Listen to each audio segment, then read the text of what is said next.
name is Rhea Edge. I'm Chair of Fine Arts and Education at Eureka College, and I am an environmental artist and painter. Since childhood, I've been interested in animals and the environment, and my early work reflects this as well. Many of my early influence come from growing up in Chicago. I was able to visit the Art Institute and look at the paintings and the large-scale paintings by Monet and the Impressionists. I also had a special interest in the Museum of Natural History, where I looked at the dioramas of the animals and then also the zoos. This influenced my interest in preservation of animals, and it relates a lot to my scale and the power in my imagery. I think of myself as a real artist who's been an artist since early childhood.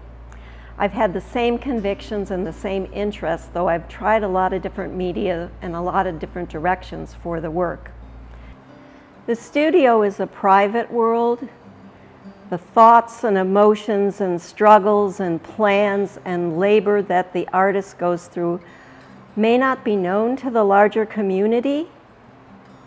And in this case, my conviction and belief that environmental preservation is the most important topic of our time and deserves attention gives me an opportunity to share this with you in a more major way.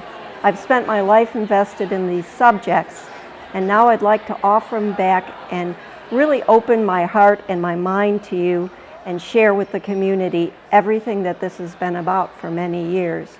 Especially now, given the hurricane and global warming, this subject matter is very important, and educating others and helping others understand what it's like to be a communicator with a mission and conviction is very important.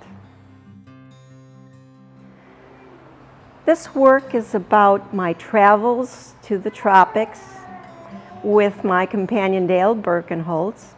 And Dr. Birkenholtz was a biologist at Illinois State University, and we shared an intense interest in nature study, the future survival of habitats and animals, and we spent a lot of time together investigating particularly areas around the equator, the tropics. This tied in well with my interest in animals, developed early on in childhood. I find that from my early work, I looked and I was able to locate the same subject matter that I often turn to now as an artist. For example, images of animals from the zoo. I've spent a lot of time here in Bloomington Normal going to the Miller Park Zoo, which I think is a fantastic place. In fact, I got my original idea for scarlet ibises from seeing ibises at the zoos and at Miller Park Zoo. I was fortunate in that I was able to travel with Dale to Trinidad and Tobago. In Trinidad, there's a special location called the Caroni Swamp, and this is the area where the scarlet ibises rest and nest, and in the morning they get up and fly to Venezuela to feed. We sat in a small dugout canoe and we watched the ibises return from their feeding and land in this special Caroni Swamp. And we were able to observe them at dusk coming down like small red parachutes. And also, we traveled in a boat and we actually observed the flight in a period about 10 years later. The 10-year later period comes from the opportunity to have a sabbatical from my job at Eureka College, where I am Professor of Art and Chair of Fine and Performing Arts and Education. This sabbatical allowed me to take time off at a time of year when I wouldn't ordinarily not be teaching.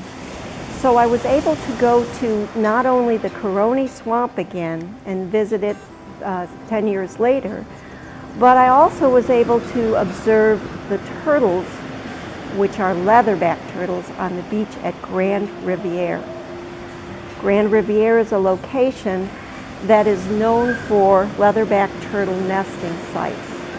I built this show in honor of and in memory of that particular trip.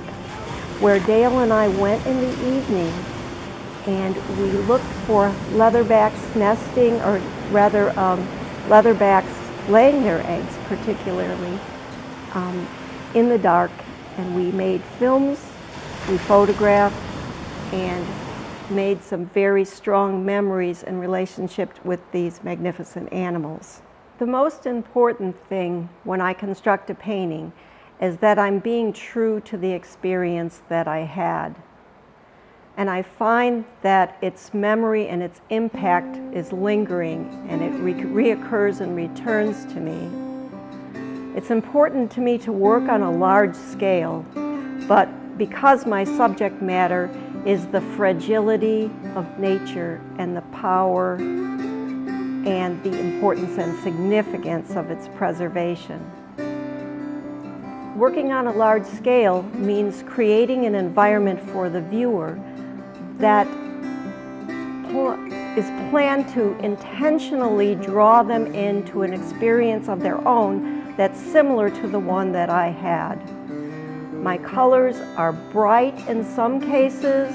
My gestural marks are expressing the energy and the power of the natural force and the significance of that life force.